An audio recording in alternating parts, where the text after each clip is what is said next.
কোন মেয়ে বন্ধু যদি ফজর নামাজ পড়ার জন্য জাগিয়ে দেয় তাহলে সে নামাজ হবে কিনা?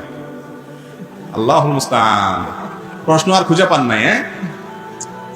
মেয়ে বন্ধু এটা আবার কি জিনিস ভাই? স্ত্রী। পুরুষের মেয়ে বন্ধুর নাম কি? স্ত্রী। স্ত্রীর ডাইকা দিলে নামাজ হবে কিনা প্রশ্ন, মানে ডাইকা দিলে বেটি ডাবল সওয়াব হবে ইনশাআল্লাহ। বুঝেন নাই কথা? বউয়ে যদি জামাইকে ডাইকা দেয়, ওগো উঠো ফজর নামাজের ওয়াক্ত হয়েছে, বেচারি উঠাই দিয়ে ইনশাআল্লাহ সওয়াব পাবে, তার নিজের নামাজের সওয়াব তো আসি। অতএব পুরুষের যে মেয়ে বন্ধু তাকে বলা হয় কি? স্ত্রী। তিনি ডাকা দিলে সওয়াব হবে ইনশাআল্লাহ, এবং ডেকে দিতে হবে, এটা তার কর্তব্য যদি তিনি আগে উঠেন। আবার ছেলে বন্ধু অর্থাৎ স্বামী, তিনি তার মেয়ে বন্ধু স্ত্রীকে কি করবেন? ডেকে দিবেন। একজন আরেকজনকে কি করতে হবে? ডেকে দিতে হবে। আপনারা সব মিটিমিটি করে হাসতেছেন যে মৌলবী বেকুব, কিচ্ছু বুঝে নেই।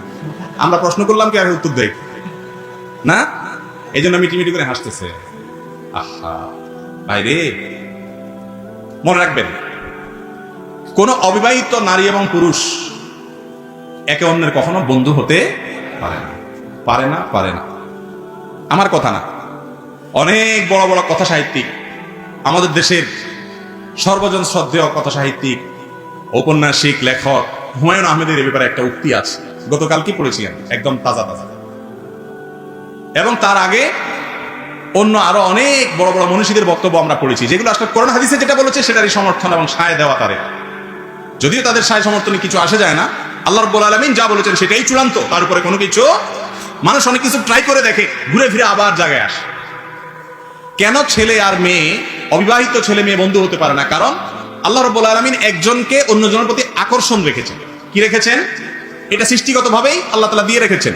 এখানে যদি বলে না আমরা জাস্ট ফ্রেন্ড, যদি বলা হয় আমরা আপনার কি আরেকটা ভালো বন্ধু, একটা নাম আছে কি ভালো বন্ধু, বেস্ট ফ্রেন্ড, এগুলো হলো শয়তানের নতুন নতুন আইটেম, নতুন নতুন ট্যাবলেট।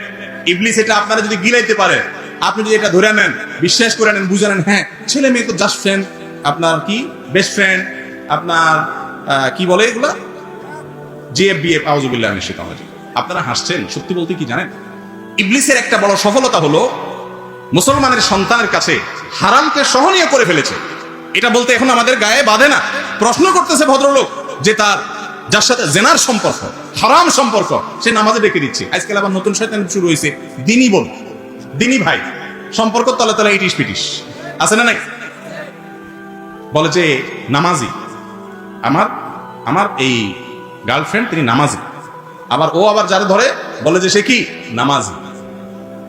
আহা, শয়তানের নতুন ধোঁকা। ভাইরা আমার, খুব ভালো করে শুনে রাখেন, ইবলিস মেয়েদেরকে দিয়ে ছেলেদেরকে যত দ্রুত জাহান্নামে নিতে পারে, ইমানদারদেরকে এত দ্রুত, বিশেষ করে যুবকদেরকে জাহান্নামে নেওয়ার অন্য কোনো আইটেম ইবলিসের কাছে আর।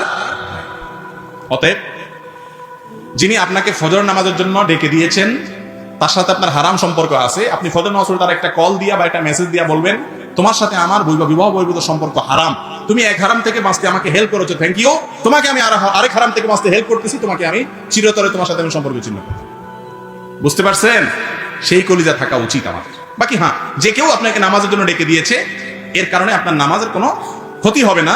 ডেকে দিলে সেটা যে কেউ ডেকে দিয়েছে তার ফলে আপনি নামাজ পড়লেন, কোনো অসুবিধা, নামাজ হয়ে যাবে, এর সাথে ওইটা সম্পর্ক নাই। আসল জায়গায় হাত না দিয়ে আপনি আসেন নকল জায়গায় হাত দিতে, যে উনি ডেকে দিলে আমার নামাজ হবে কিনা, এটা কোনো কথা হলো? নামাজ তো আপনি পড়ছেন, হয়ে যাবে ইনশাআল্লাহ, সঠিকভাবে পড়ে থাকলে ওনার ডাকের কারণে কোনো পার্থক্য হবে না। তবে উনি আপনাকে কেন ডাকবে? আপনার মা বাপ, আপনার ভাই, আপনার বোন, আপনার দ্বীনি সার্কেলে যে সমস্ত ছেলে বন্ধু আছে তারা কোথায়? এগুলো সবগুলো শয়তানের বড় অস্ত্র। শুরু হয় জাস্ট ফ্রেন্ড, বেস্ট ফ্রেন্ড দিয়ে, ভালো ভালো, আমাদের মনে মতো খারাপ কিছু নেই, একদম খারাপ কিছু নেই। ভাই খুব ভালো করে শুনুন, একটা জায়গায় কারেন্টের তার লিক আছে, ছেঁড়া আছে বিদ্যুতের, সেই জায়গায় হাত দিলে ওই লাইনটা খুব পাওয়ারফুল লাইন, সাথে সাথে শেষ হয়ে যাবে এরকম জায়গায়। কিন্তু এই মুহূর্তে বিদ্যুৎ নাই, ওই আপনি যান ওখানে, বিদ্যুৎ না থাকা অবস্থায় হাত দিলে কোনো অসুবিধা হবে না, তারপরেও আপনি হাত দিবেন না, কারণ যে কোনো মুহূর্তে যদি বিদ্যুৎ আইসা যায় তাহলে আমি সারখার হয়ে যাই। ঠিক না? ঠিক ঠিক তেমনি ভাবে নারী এবং পুরুষকে আল্লাহ রাব্বুল আলামিন এভাবে সৃষ্টি করে আমাদেরকে দুনিয়াতে পাঠিয়েছেন যে একজনের প্রতি অন্যজনের আকর্ষণ হয়। এই আকর্ষণটা জেনা এবং হারাম কামনা বাসনা মনের ভিতরে তৈরি করে। প্রথম হয়তো মনের ভিতরে খারাপ কিছু আসে না, কিন্তু একটা সময় আসবে, এতে কোনো সন্দেহের অবকাশ। যদি কেউ আপনার সাথে বছরকে বছর, যুগ যুগ ধরে ভালো মানুষ অভিনয় করে, বিশ্বাস করবেন না। হয় তার মনে জেনা আসে, আর না হলে বিপরীত জনের মনে জেনার চিন্তা আসে। আর যদি এই দুইটার কোনোটা না আসে, তাহলে বুঝতে হবে এটা রোগী, অসুস্থ, অথবা মিথ্যাবাদী। এই দুইটার একটা হওয়া ছাড়া তৃতীয়টা হওয়ার সম্ভাবনা নাই, একেবারেই নাই। আল্লাহ এভাবে সৃষ্টি করেন।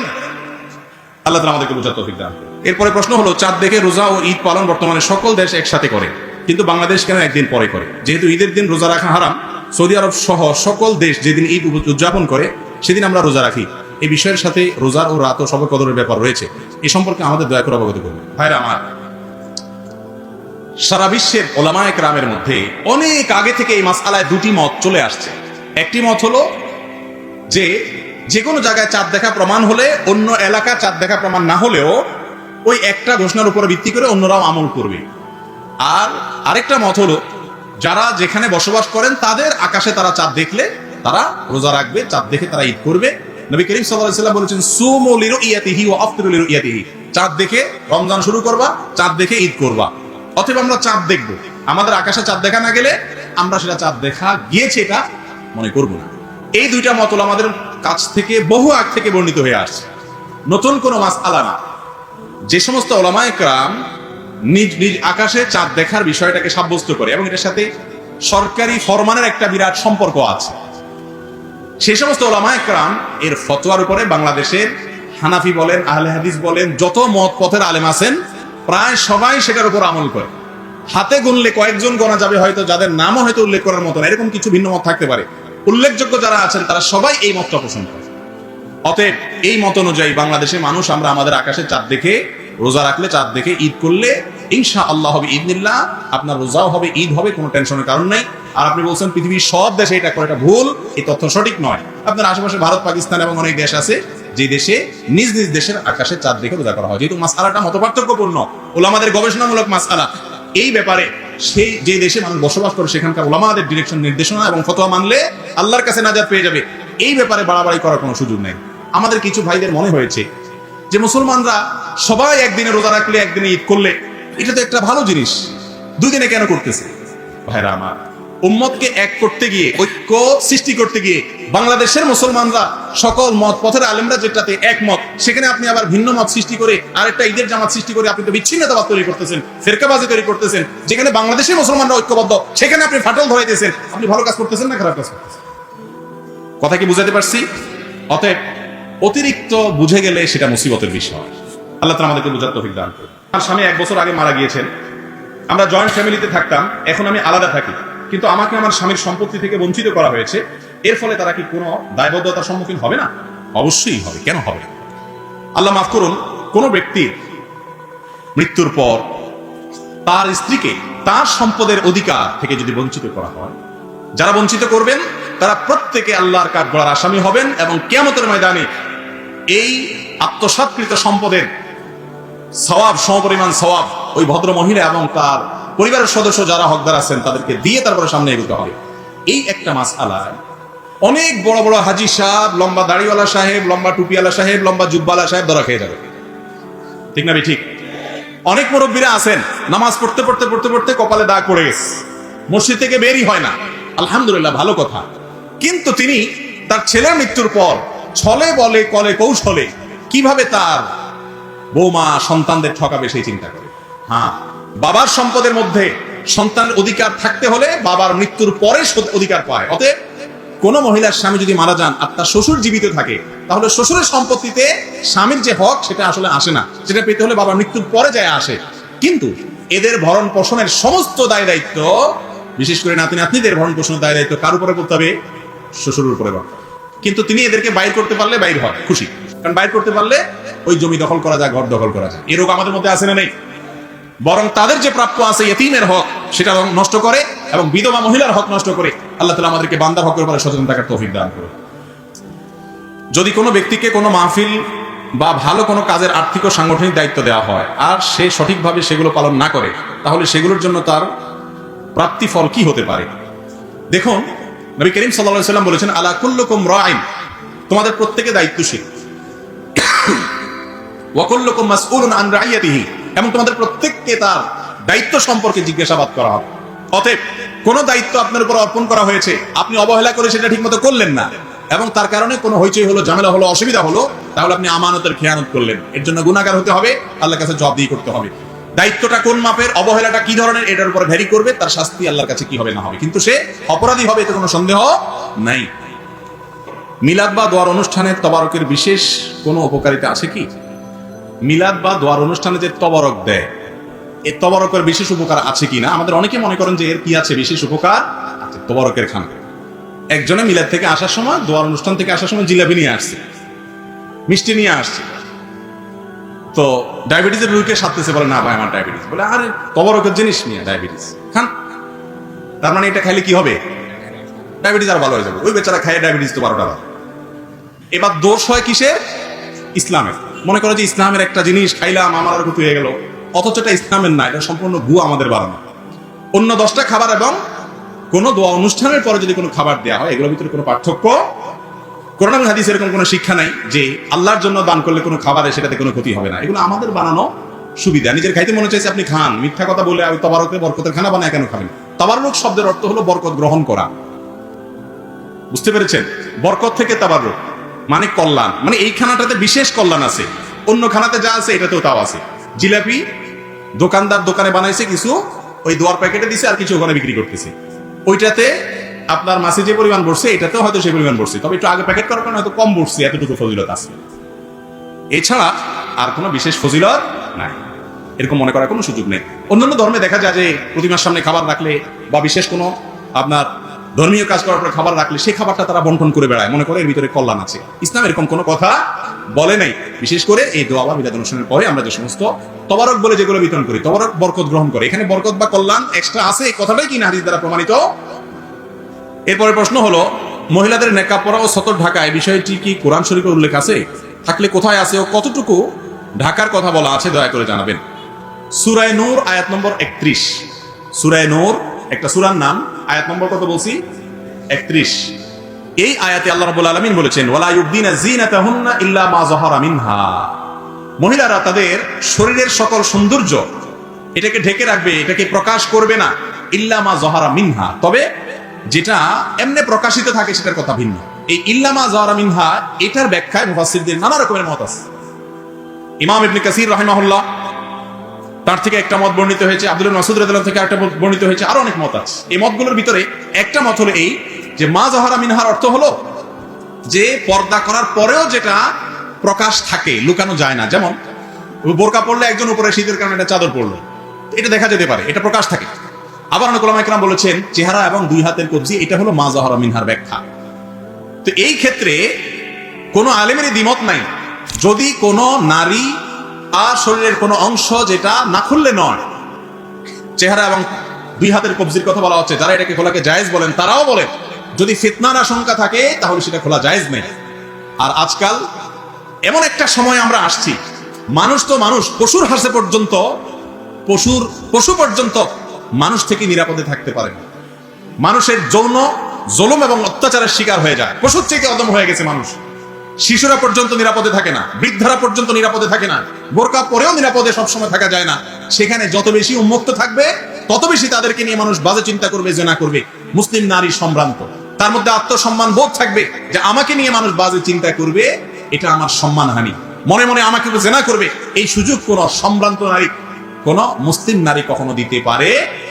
এই জন্য এটা ঢেকে রাখাটাই হলো অধিকতর শ্রেয় এবং আপনার পর্দার সাথে সামঞ্জস্যপূর্ণ, এবং এই মতটাই অধিকতর শক্তিশালী যে হাত এবং মুখ উভয়টা ঢাকবেন। তবে হ্যাঁ, কারো বোরকা পড়তে অসুবিধা হয়, দরকার নেই বোরকা পরা, মাথার উপরে যে ওড়না আছে সেটাকে টেনে দিবেন।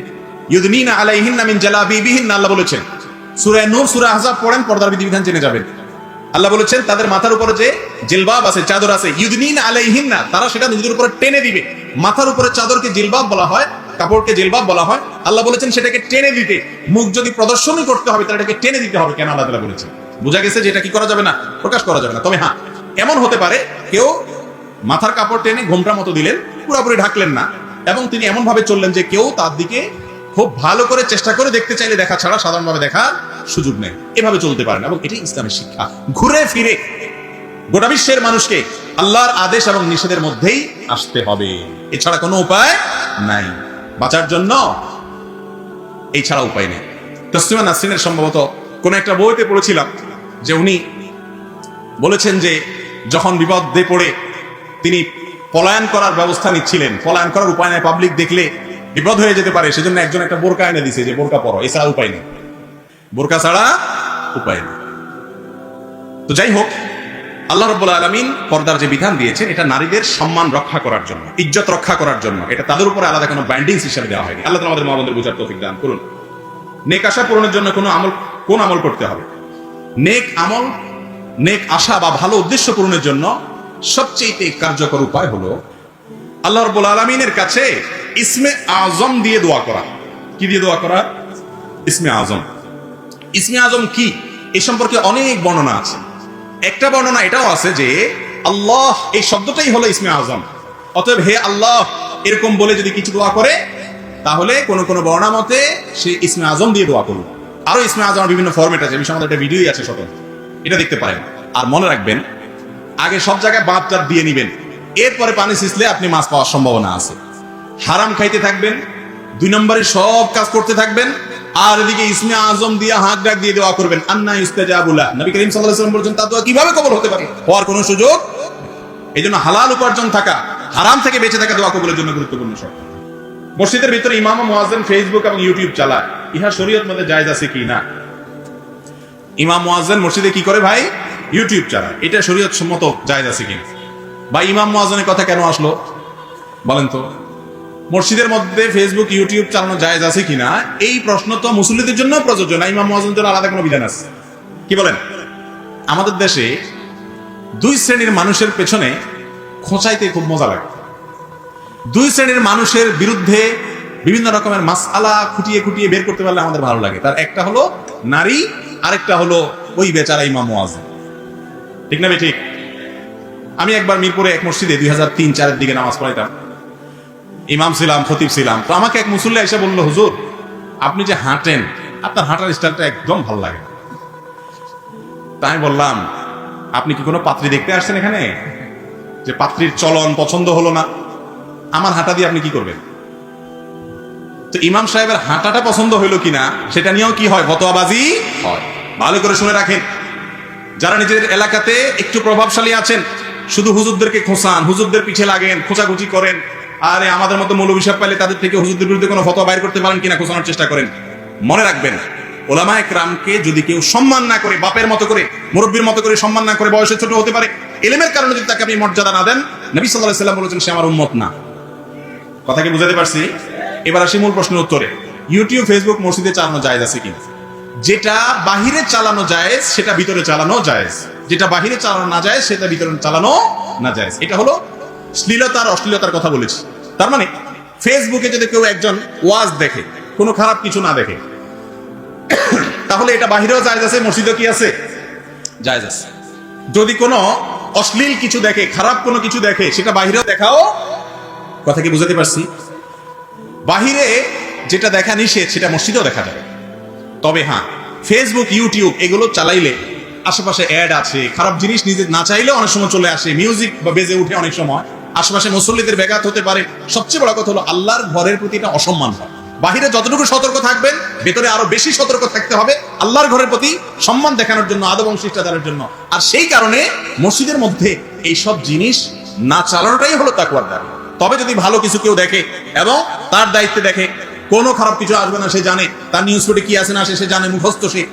সাধারণত খারাপ জিনিস তার নিউজ ফিডে আসে যে খারাপ জিনিসে ক্লিক করে, যে খারাপ জিনিসে কখনো ক্লিক করে না তার কাছে এগুলো আসে না, এটাই সিস্টেম। তারপরেও মসজিদে এগুলো চালানোটা, মসজিদের যে রোগ, মসজিদের যে আপনার মসজিদের যে ভাব গাম্ভীর্য, তার সাথে এটা যায় না, আল্লাহর ঘরের সাথে এটা যায়।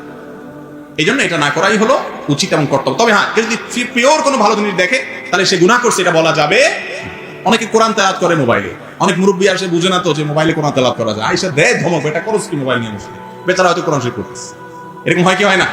এই জন্য কে কি করতেছে মোবাইলে সেটা হলো মূল বিষয়। খারাপ কিছু করলে সেটা মসজিদে করলে বাইরে করার চাইতে অবশ্যই কি হবে? বেশি গুনাহ হবে। হস্তমৈথুন প্রতিরোধে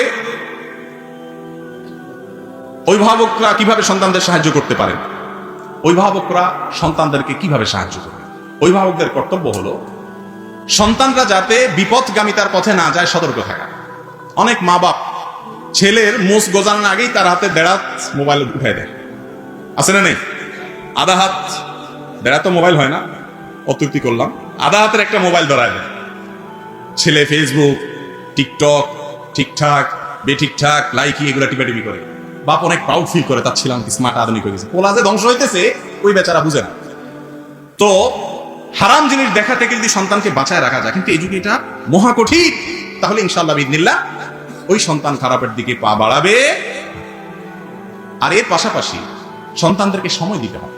আজকাল বেশিরভাগ মা বাপ, বিশেষ করে শহরে জীবনে, তারা বাইরে বিজি, বাসায় আসলেও তারা বিজি, কোথাও মানুষ হইতে পারে না, বাইরেও বিজি বাসায়ও বিজি। এত বিজি উনি যে ছেলে মোবাইল নিয়ে রুমের মধ্যে কি করে না করে ওটা দেখার ওনার সময় নেই। মা বাপ যদি ছেলেদেরকে, বাচ্চাদেরকে, মেয়েদেরকে সময় দেয় এবং তাদের সাথে কথাবার্তা বলে, একান্তে তাদের সাথে আলাপচারিতায় থাকে, ইনশাআল্লাহ তারা বিপদগামীদের পথে যাবে না। বিশেষ করে যে অপরাধের কথা বলা হলো, এই অপরাধটা নির্জনে করা হয়, এই জন্য তাদের সাথে যথাসম্ভব কথা বলা, খোলামেলা থাকা, তাদেরকে একাকিত্বের মধ্যে থাকতে না দেয়া, এটি কর্তব্য। বাবা মার ত্রুটির কারণে সন্তান বেশিরভাগ ক্ষেত্রে বিপদে যায়। আল্লাহ তাআলা তৌফিক দান করুক আমাদেরকে সেভাবে চলার।